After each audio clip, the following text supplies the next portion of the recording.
അപ്പോഴേ എല്ലാ കാര്യങ്ങളും ചെയ്യുന്നുണ്ട്. ലൈഫിൽ ഇങ്ങനെ ഓടിക്കൊണ്ടേയിരിക്കുക. പക്ഷെ എന്നിട്ടും എൻ്റെ ലൈഫ് എങ്ങും എത്തുന്നില്ലല്ലോ. എന്താ എൻ്റെ ജീവിതത്തിൽ സംഭവിച്ചുകൊണ്ടിരിക്കുന്നത് എന്നറിയാതെ ഒരു കൺഫ്യൂഷൻ സ്റ്റേജിൽ നിൽക്കുകയാണോ? എങ്കിൽ ഈ വീഡിയോ നിങ്ങളെ ഹെൽപ്പ് ചെയ്യും. എൻ്റെ ചാനൽ ആദ്യമായിട്ട് കാണുന്ന ആൾക്കാരാണെങ്കിൽ എൻ്റെ പേര് നീതു ഡോണി. ഞാനൊരു നേഴ്സ് ആൻഡ് ലൈഫ് കോച്ചായിട്ട് വർക്ക് ചെയ്യുന്ന ആളാണ്. ഇത് ആദ്യമായിട്ട് കാണുകയാണെങ്കിൽ please like, share and subscribe.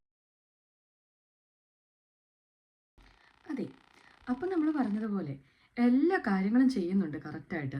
പക്ഷെ ഇപ്പോഴും ജീവിതത്തിനൊരു ക്ലാരിറ്റി വന്നിട്ടില്ല. എന്തൊക്കെയാ സംഭവിക്കുന്നതെന്നറിയില്ല, എന്താ നമുക്ക് വേണ്ടതെന്നറിയില്ല. ഇങ്ങനെ ഒരു സ്റ്റേജിലാണോ നിങ്ങൾ? എപ്പോഴെങ്കിലും ചിന്തിച്ചിട്ടുണ്ടോ എന്തുകൊണ്ടാണ് നമുക്ക് ഈ ക്ലാരിറ്റി പോകുന്നത്? അല്ലെങ്കിൽ എന്തുകൊണ്ടാണ് നമ്മളിങ്ങനെ ഒരു കൺഫ്യൂഷൻ സ്റ്റേജിൽ ഇപ്പോഴും നിൽക്കുന്നതെന്ന് ചിന്തിച്ചിട്ടുണ്ടോ? മെയിനായിട്ട് 4 കാര്യങ്ങളാണ് അതിനുള്ളത്. ഒന്ന്, ഒന്നാമത്തെ കാര്യം, നമുക്ക് ഒരുപാട് ഓപ്ഷൻസ് ഉണ്ട് ഇപ്പോൾ, അല്ലേ? നമുക്ക് ഇൻഫർമേഷൻ ഓവർലോഡ് ആയിട്ടുള്ളൊരു കാലത്തിലാണ് നമ്മൾ താമസിക്കുന്നത്, അല്ലേ? അല്ലെങ്കിൽ നമ്മൾ ജീവിച്ചുകൊണ്ടിരിക്കുന്നത്. അപ്പോൾ ഇൻസ്റ്റാഗ്രാം, യൂട്യൂബ്, ബുക്സ്, ആളുകൾ, നമുക്ക് ഇപ്പോൾ സോഷ്യലൈസ് ചെയ്യാൻ ഒരുപാട് മെത്തേഡ്സ് ഉണ്ടല്ലേ? അപ്പോൾ നമുക്ക് ടു മെനി ഇൻഫർമേഷൻസ് ആയി കഴിയുമ്പോൾ തന്നെ എന്താ എവിടെയാണ് കറക്റ്റായിട്ട് വേണ്ടതെന്ന് നമുക്ക് അറിയില്ല. ഫോർ എക്സാമ്പിൾ, ഒരു കോഴ്സ് തിരഞ്ഞെടുക്കാൻ നിൽക്കുന്ന ഒരു കുട്ടി, അല്ലേ? അവിടുന്ന് റിലേറ്റീവ്സ് ഓപ്ഷൻസ് പറയും, ഫാമിലി എന്നൊരു ഓപ്ഷൻസ് പറയും, നമ്മൾ തന്നെ കുറേ ചിന്തിച്ചു കൂട്ടും. ഇങ്ങനെ ഒരു കോഴ്സ് എടുക്കാൻ, ഒരു ജോലിക്ക് പോകാനായിട്ട് കുറച്ച് പേര് പറയുന്നു ആ ജോലിക്കാണ് ശമ്പളം കൂടുതൽ, കുറച്ച് പേര് പറയും ഈ ജോലിക്കാണ് ശമ്പളം കൂടുതൽ. ഇങ്ങനെ കുറേ കാര്യങ്ങൾ, ഇൻഫർമേഷൻ വന്നു കഴിയുമ്പോൾ നമുക്ക് ആ ഒരു കൺഫ്യൂഷൻ സ്റ്റേജിലാണ് നമ്മളിപ്പോൾ നിൽക്കുന്നത്, അല്ലേ? ഇങ്ങനെ ഇൻഫർമേഷൻ ഓവർലോഡാണ് നമ്മുടെ കൺഫ്യൂഷൻ്റെ ഒന്നാമത്തെ കാര്യം. ഇനി രണ്ടാമത്തെ കാര്യങ്ങളിലേക്ക് വരുവാണെങ്കിൽ കമ്പാരിസൺ, അല്ലേ? നമ്മൾ ഇപ്പോഴത്തെ ഒരു ലൈഫിൽ നമ്മൾ ടൂ മച്ച് ആയിട്ട് നമ്മുടെ ജീവിതത്തെ മറ്റുള്ളവരുമായിട്ട് കമ്പയർ ചെയ്തുകൊണ്ടിരിക്കുകയാണല്ലേ?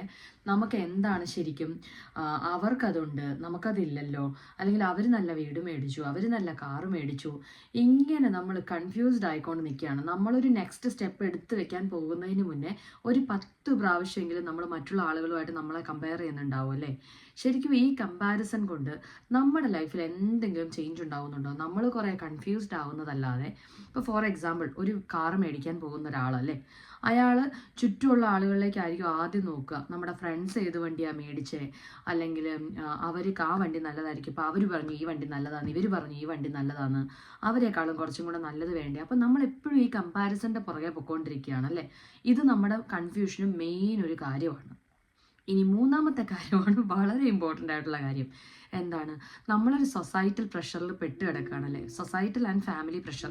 പണ്ടൊക്കെ ആയിരുന്നെങ്കിൽ എനിക്ക് തോന്നുന്നു വീട്ടിലെ പ്രഷറായിരുന്നു കൂടുതൽ. കാരണം ഇപ്പോൾ അച്ഛൻ ഡോക്ടറാണ് അല്ലെങ്കിൽ അമ്മ ഡോക്ടറാണെങ്കിൽ ഒബ്വിയസ്ലി ആ ഒരു കുട്ടിയോട് ഡോക്ടർ അല്ലെങ്കിൽ MBBSന് പോകാനായിരിക്കും അവിടെ നിന്നുള്ള ഇൻസ്ട്രക്ഷൻ.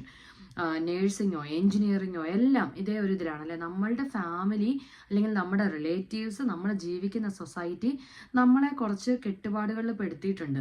അപ്പം നമുക്കത് ഇഷ്ടമല്ലെങ്കിൽ പോലും, ഈവൻ നമുക്കത് വേണ്ട എങ്കിൽ പോലും നമ്മൾ അതിൻ്റെ പുറകെ ഇങ്ങനെ പോകാൻ വേണ്ടി ഫോഴ്സ്ഡ് ആയിക്കൊണ്ടിരിക്കുകയാണ്, അല്ലേ? ഒരു കാലത്ത് അങ്ങനെയായിരുന്നു. ഇപ്പോഴൊക്കെ കുറേ ആളുകൾ മാറി തുടങ്ങിയെങ്കിൽ പോലും സ്റ്റിൽ അതുണ്ട്. നമ്മൾ ജീവിക്കുന്ന ഒരു സൊസൈറ്റിയിൽ നിന്നും അല്ലെങ്കിൽ ആ ഒരു പ്രഷർ നമ്മളെക്കുറിച്ച് വെച്ചിരിക്കുന്ന കൺസെപ്റ്റുകളിൽ നിന്നും മാറി നടക്കാൻ നമുക്കൊരു ഭയം ഉണ്ടല്ലേ ഇപ്പോഴും. അത് നമ്മുടെ കൺഫ്യൂഷൻ്റെ അല്ലെങ്കിൽ നമുക്ക് വേണ്ട കാര്യങ്ങളിലേക്ക് എത്താനുള്ള തടസ്സത്തിന് വലിയൊരു കാരണമാണ്. ഓക്കെ, ഇനി നാലാമത്തെ കാര്യം. 4 കാര്യങ്ങളാണ് നമ്മൾ പറഞ്ഞത്. അപ്പോൾ നാലാമത്തെ കാര്യത്തിൽ എന്ന് പറഞ്ഞു കഴിഞ്ഞാൽ, നമുക്ക് നമ്മുടെ കൂടെ ഇരിക്കാൻ സമയമില്ല. അത് വലിയൊരു കാര്യമല്ലേ? എപ്പോഴെങ്കിലും ചിന്തിച്ച് നോക്കിയിട്ടുണ്ടോ? എന്തെങ്കിലും പ്രധാന കാര്യങ്ങളൊക്കെ തുടങ്ങുന്നതിന് മുന്നേ നമ്മൾ സ്വന്തമായിട്ട് അല്ലെങ്കിൽ ഒറ്റയ്ക്കിരുന്ന് ഒരു കുറച്ച് ദിവസം ഇരുന്ന് ആലോചിച്ച് നമുക്ക് എന്താണ് ശരിക്കും വേണ്ടത്, അങ്ങനെ എടുക്കാൻ നമുക്കൊരു സമയം കിട്ടുന്നുണ്ടോ ശരിക്കും? ഇപ്പം നമ്മൾ ആരുടെയൊക്കെയോ പുറകെ ഓടുന്നു, കുറേ കാര്യങ്ങൾ ഇങ്ങനെ ചെയ്തു കൂട്ടുന്നു. അല്ലാണ്ട് നമ്മൾ എപ്പോഴെങ്കിലും നമ്മുടെ മനസ്സിനോട് ചോദിക്കുന്നുണ്ടോ, നമുക്ക് എന്നാ വേണ്ടേ, എനിക്ക് ഏറ്റവും ഇഷ്ടമുള്ള കാര്യം എന്താ? ഈ പറഞ്ഞ കാര്യങ്ങളൊക്കെ നമ്മൾ പറഞ്ഞ സൊസൈറ്റൽ പ്രഷറുമായിട്ട് കണക്റ്റ് ആവും കേട്ടോ. ചിലപ്പോൾ ഫിനാൻഷ്യൽ ഇഷ്യൂസ് ഒക്കെ കാണും. ഈവൻ നമുക്ക് ചെയ്യാൻ ആഗ്രഹമുള്ള കാര്യങ്ങൾ ചെയ്യാൻ നമ്മുടെ ഫിനാൻസ് ഒരു പ്രശ്നമായിരിക്കും. പക്ഷേ നമുക്ക് ചെറിയ ചെറിയ കാര്യങ്ങൾ ചെയ്ത് തുടങ്ങുന്നതിന് പ്രശ്നമില്ലല്ലോ. അപ്പം ഈ പറഞ്ഞതുപോലെ ഈ 4 കാര്യങ്ങളാണ് മോസ്റ്റ്ലി ആൾക്കാരെ കൺഫ്യൂസ്ഡ് ആക്കുന്നത്, അല്ലെങ്കിൽ നമുക്ക് ആ ഒരു എന്താണ് വേണ്ടതെന്ന് തിരിച്ചറിയാൻ പോകാതെ പറ്റുന്ന 4 കാര്യങ്ങൾ. ഒന്നാമത്തെ കാര്യം നമ്മൾ പറഞ്ഞതുപോലെ തന്നെ, നമ്മൾ ടൂ മച്ച് ആയിട്ടുള്ള ഇൻഫർമേഷൻസ് നമുക്ക് ഓവർലോഡ് ആവുന്നു. രണ്ടാമത്തെ കാര്യം, നമ്മളൊരു കമ്പാരിസൻ്റെ ലോകത്തിൽ ഇങ്ങനെ ഓടിക്കൊണ്ടേയിരിക്കുകയാണ്. മൂന്നാമത്തെ കാര്യം, നമ്മളൊരു സൊസൈറ്റൽ പ്രഷറിൽ, അല്ലേ, സൊസൈറ്റി നമ്മളെ ഏൽപ്പിക്കുന്ന പ്രഷറിൽ നമ്മൾ പെട്ട് കിടക്കുകയാണ്. നാലാമത്തെ കാര്യമാണ്, നമുക്ക് വേണ്ടി കണ്ടെത്താനായിട്ട് അല്ലെങ്കിൽ നമുക്ക് എന്താ വേണ്ടതെന്ന് ചോദിച്ചറിയാൻ ഒരു സമയമില്ല. ഇതൊക്കെ പറഞ്ഞ കാര്യങ്ങളല്ലാതെ ഇതിൽ കൂടുതൽ എന്തെങ്കിലും നിങ്ങൾക്കുണ്ടെങ്കിൽ പ്ലീസ് കമൻറ്റ് ബിലോ. എനിവേ, നമുക്ക് അടുത്ത സെക്ഷനിലേക്ക് പോകാം. ഇനി നമ്മളിപ്പോൾ കൺഫ്യൂഷൻ്റെ കാരണങ്ങളൊക്കെ കണ്ടുപിടിച്ചു അല്ലേ? ഇനി നമുക്കിത് എങ്ങനെ ശരിയാക്കി എടുക്കാമെന്ന് നോക്കാം. അതിലൊന്നാമത്തെ കാര്യം നമ്മൾ തിരിച്ചറിയേണ്ടത് നമുക്ക് എന്താണ് വേണ്ടതെന്നുള്ളതാണ്. ഈ എന്താണ് വേണ്ടതെന്നുള്ളത് കണ്ടുപിടിക്കുമ്പോഴാണ് ഈ പറഞ്ഞ എക്സ്റ്റേണൽ ഫാക്ടേഴ്സ്, മണി, ഫിനാൻഷ്യൽ ആയിട്ടുള്ള കാര്യങ്ങൾ, നമ്മുടെ ചുറ്റുമുള്ള ആൾക്കാർ, ഇതൊക്കെ നമ്മുടെ ഫാക്ടർ ആവുന്നത്. രണ്ടാമത്തെ കാര്യം, എന്താണ് എൻ്റെ ഉള്ളിലെ തടസ്സം, എൻ്റെ എനർജിക്കാണോ പ്രശ്നം, ഇത് ചെയ്യാനായിട്ട് അതിൽ നിന്നും എന്നെ പിന്നോട്ട് വലിക്കുന്ന കാരണങ്ങൾ എന്തൊക്കെയാണ്. മൂന്നാമത്തെ കാര്യം എന്ന് പറയുന്നത്, നമുക്കതിന് എന്ത് ചെയ്യാൻ പറ്റും, ഇന്നത്തെ ദിവസം എനിക്ക് എന്ത് ചെയ്യാൻ പറ്റും. ഇങ്ങനെ 3 കാര്യങ്ങളാണ് നമുക്കിതിന് ചെയ്യാനുള്ളത്. സോ അതിലൊന്നാമത്തെ കാര്യം നമ്മൾ പറഞ്ഞത് എനിക്ക് എന്താണ് വേണ്ടത്. ഇപ്പോൾ ഫോർ എക്സാമ്പിൾ എൻ്റെ കാര്യം തന്നെ ഞാൻ പറയാം. ഞാനൊരു നേഴ്സായിട്ട് വർക്ക് ചെയ്യുന്ന ഒരാളാണ്.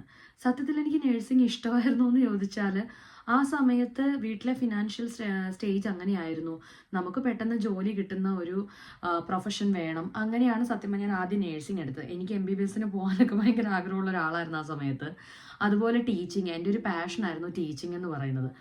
പക്ഷേ നമ്മുടെ വീട്ടിലെ സാഹചര്യങ്ങൾ, കാരണങ്ങൾ കൊണ്ടൊക്കെ ഞാൻ നഴ്സിംഗിലേക്കാണ് എനിക്ക് പെട്ടെന്ന് ഇറങ്ങാൻ പറ്റിയൊരു പ്രൊഫഷൻ ഉണ്ടായിരുന്നത്.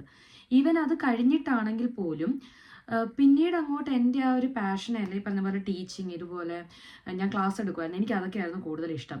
പതിയെ ഞാൻ അതിലേക്ക് കയറി തുടങ്ങി. ഓക്കെ, അതായത് കുറച്ച് നാളുകൾ എടുത്തു. പക്ഷെ ഈ പറഞ്ഞ കുറേ കാരണങ്ങൾ എല്ലാവർക്കും കാണും. നമ്മൾക്ക് ഫുള്ളായിട്ട് നമ്മുടെ ആ ഒരു കൺഫ്യൂഷൻ സ്റ്റേജ്, അല്ലെങ്കിൽ നമുക്ക് എന്താണ് വേണ്ടതെന്നുള്ളതിലേക്ക് എത്തിപ്പെടാൻ ആളുകൾക്ക് പറ്റാത്തതിൻ്റെ ഒരു 90% കാരണമായിട്ടും എനിക്ക് തോന്നിയിട്ടുള്ളത് ഫിനാൻഷ്യൽ സ്റ്റേജസ് തന്നെയാണ് അല്ലേ. ഇപ്പം അത് അനുവദിക്കാത്ത ഒരുപാട് പേരുണ്ട്. പക്ഷെ നമുക്കതിനെ ഓവർകം ചെയ്യാൻ എന്തെങ്കിലും കണ്ടുപിടിക്കണമല്ലേ. നമുക്ക് ആ ഒരു ഫിനാൻഷ്യൽ സ്റ്റെബിലിറ്റി വേണം. അതിനോടൊപ്പം തന്നെ നമ്മുടെ പാഷനെ മുന്നോട്ട് കൊണ്ടുപോകാനുള്ള, അല്ലെങ്കിൽ നമുക്ക് നമ്മുടെ ലൈഫിൽ എന്താണ് വേണ്ടതെന്ന് കൊണ്ടുപോകാനുള്ളൊരു മാർഗം നമ്മൾ കണ്ടുപിടിക്കണം അല്ലേ. അപ്പോൾ അത് ഒന്നാമത്തെ കാര്യം. ഇനി രണ്ടാമത്തെ കാര്യം, എന്താണ് അതിൽ നിന്നും എന്നെ പുറകോട്ട് വലിക്കുന്നത്. ഈ പറഞ്ഞ ഫിനാൻഷ്യൽ കാര്യങ്ങളോ അല്ലെങ്കിൽ ഫാമിലി പ്രഷറോ ഒന്നും അല്ലാതെ വേറെ കുറച്ച് കാര്യങ്ങളുണ്ട്. അതായത് നമ്മളെ ഡ്രെയിൻ ചെയ്യുന്ന നമ്മുടെ മൂഡ്, നമ്മുടെ ചുറ്റും നിൽക്കുന്ന ആളുകൾ എന്ത് ചിന്തിക്കും, ഇങ്ങനെയുള്ള കുറച്ച് ചിന്തകളുള്ള ആൾക്കാരുണ്ട്. ഇത് നമ്മൾ കംപ്ലീറ്റ് ആയിട്ട് മാറ്റിയേ പറ്റത്തുള്ളൂ. കാരണം ഈ പറഞ്ഞ എനർജി കുറവ്, അല്ലെങ്കിൽ നമ്മുടെ ദിവസങ്ങൾ ഇങ്ങനെ ഓരോ ദിവസം കടന്നു പോയിക്കൊണ്ടിരിക്കുകയാണല്ലേ.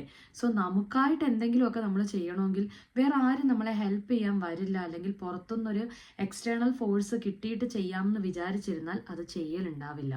സോ നമ്മൾ മുന്നോട്ട് പോവുക എന്നുള്ളത് നമ്മൾ തന്നെ എടുക്കേണ്ട ഒരു ആക്ഷനാണ്. ഓക്കെ, അടുത്ത മൂന്നാമത്തെ കാര്യമാണ് നമ്മൾ പറഞ്ഞത് എന്താണ് നമുക്ക് ചെയ്യാൻ പറ്റുക. അപ്പോൾ അത് നമ്മൾ മുന്നേ പറഞ്ഞതുപോലെ തന്നെ ഒരു 5 വർഷത്തേനോ അല്ലെ 10 വർഷത്തേനോ ഉള്ള പ്ലാൻ ഒന്നും ഇടാതെ ഈ പ്രസൻറ്റ് മൊമെൻറ്റ്, ഈ റൈറ്റ് നൗ മൊമെൻറ്റിൽ നമുക്ക് എന്ത് ചെയ്യാൻ പറ്റും. ഇപ്പോൾ ടീച്ച് ചെയ്യാൻ ഇഷ്ടമുള്ള ഒരാളാണെന്ന് പറഞ്ഞു. ഫോർ എക്സാമ്പിൾ എൻ്റെ കാര്യം നോക്കുവാണെങ്കിൽ, എന്നെ സംബന്ധിച്ചിടത്തോളം ഇപ്പോൾ ഒരു നേഴ്സിങ്ങിൽ തന്നെയാണെങ്കിൽ ഒരു എഡ്യൂക്കേഷൻ ഫീൽഡിലേക്ക് എനിക്ക് ഉടനെ ഒന്നും പോകാൻ പറ്റില്ല. കാരണം ഞാനിതിന് ഒരു കോഴ്സ് കംപ്ലീറ്റ്ലി എനിക്കിപ്പോൾ പിള്ളേരെ ഇട്ടിട്ട് എനിക്ക് പോകാൻ പറ്റില്ല. അപ്പോൾ എനിക്ക് ചെയ്യാൻ പറ്റിയ ഏറ്റവും ഒരു നല്ല കാര്യം ഈ പറഞ്ഞതുപോലെ സോഷ്യൽ മീഡിയ അല്ലെങ്കിൽ കണ്ടന്റ് ക്രിയേഷൻ ആയിരുന്നു എന്നെ സംബന്ധിച്ചിടത്തോളം. എനിക്ക് ആ ഒരു ലൈഫ് കോച്ചിങ്, ടീച്ചിങ്, അതൊക്കെ ഇപ്പം ഞാൻ തന്നെ കുത്തിയിരുന്ന് കണ്ടുപിടിച്ചു. ഫ്രീ ആയിട്ട് ചെയ്യാൻ പറ്റുന്ന ഓൺലൈൻ കോഴ്സുകളുണ്ട്. അതുവഴി നമുക്ക് സോഷ്യൽ മീഡിയ ഒരു പരിധി വരെ നമുക്ക് ഉപയോഗിക്കാം. ഇതൊക്കെ നമ്മളെ ഹെൽപ്പ് ചെയ്യുന്ന കാര്യങ്ങളാണ്. അതുപോലെ ഇപ്പം പടം വരയ്ക്കാൻ അറിയാവുന്ന ഒരു ഫ്രണ്ട് എനിക്കുണ്ട്. ആൾ ഈ പറഞ്ഞതുപോലെ പിള്ളേരെയൊക്കെ മാറ്റി, അല്ലെങ്കിൽ പിള്ളേരുടെയൊക്കെ കാര്യങ്ങൾ കഴിഞ്ഞിട്ട് ചെയ്യാമെന്ന് വെച്ചിരുന്നു കഴിഞ്ഞാൽ നോക്കിയാൽ നടക്കത്തില്ല. അപ്പോൾ എന്താ ചെയ്തേ, കുറേശ്ശെ അങ്ങ് വരയ്ക്കാൻ തുടങ്ങി. അപ്പോൾ അതുപോലെ ഇപ്പോൾ ഫോട്ടോ എടുക്കാൻ ഇഷ്ടമുള്ള ഒരാളാണെങ്കിൽ എൻ്റെ ഡെയിലി ലൈഫിന് ആ ഒരു ഫോട്ടോഗ്രാഫി മാത്രം പോരാ. പക്ഷേ എന്താ ചെയ്യുക, ഫോട്ടോഗ്രാഫി അതിൻ്റെ സൈഡിൽ കൂടി കൊണ്ടുപോകാം. ഇങ്ങനെ നമ്മൾ ചെറിയ ചെറിയ സെക്ഷൻസ്, അതായത് ഇന്ന് എനിക്ക് എന്ത് ചെയ്യാൻ പറ്റും, അങ്ങനെ നിങ്ങളൊന്ന് സ്റ്റാർട്ട് ചെയ്ത് നോക്കിക്കേ. പറ്റുമെന്നേ നമ്മുടെ ഇഷ്ടങ്ങളെ ഫോളോ ചെയ്യാൻ, നമ്മുടെ ആ കൺഫ്യൂഷൻ സ്റ്റേജ് ഒക്കെ മാറ്റി നമുക്ക് ആ ക്ലാരിറ്റി വരാനായിട്ട് ഇതൊക്കെ സഹായമാവും. അപ്പോൾ ഇത്രയും നേരം കേട്ട ഈ വീഡിയോയിൽ നിങ്ങൾക്ക് കുറേയൊക്കെ ഹെൽപ്പായെന്ന് വിചാരിക്കുന്നു. ഇനി നിങ്ങൾക്ക് ചെയ്യാൻ പറ്റുന്ന ഒരു കാര്യം, ഒരു നോട്ട്ബുക്കോ അല്ലെങ്കിൽ നിങ്ങളുടെ ഫോണിൽ തന്നെ ഒരു നോട്ട് പാഡ് എടുത്തിട്ട് നിങ്ങൾക്ക് ചെയ്യേണ്ട കുറച്ച് കുഞ്ഞു ആക്ഷൻസ് എഴുതി വെക്കുക. അത് ഒരുപാട് നാളത്തെ കാര്യമൊന്നുമില്ല കേട്ടോ. ഇന്ന് നിങ്ങൾക്ക് എന്ത് ചെയ്യാൻ പറ്റുമെന്നൊന്ന് എഴുതി വെക്കുക. അന്ന് രാത്രി ആകുമ്പോൾ നിങ്ങൾക്ക് ആ ഒരു കുഞ്ഞു കാര്യം ചെയ്യാൻ പറ്റുമെന്ന് നോക്കുക. അങ്ങനെ നമുക്ക് സ്റ്റെപ്പ് ബൈ സ്റ്റെപ്പായിട്ട് ക്ലാരിറ്റിയിലേക്ക് എത്താം.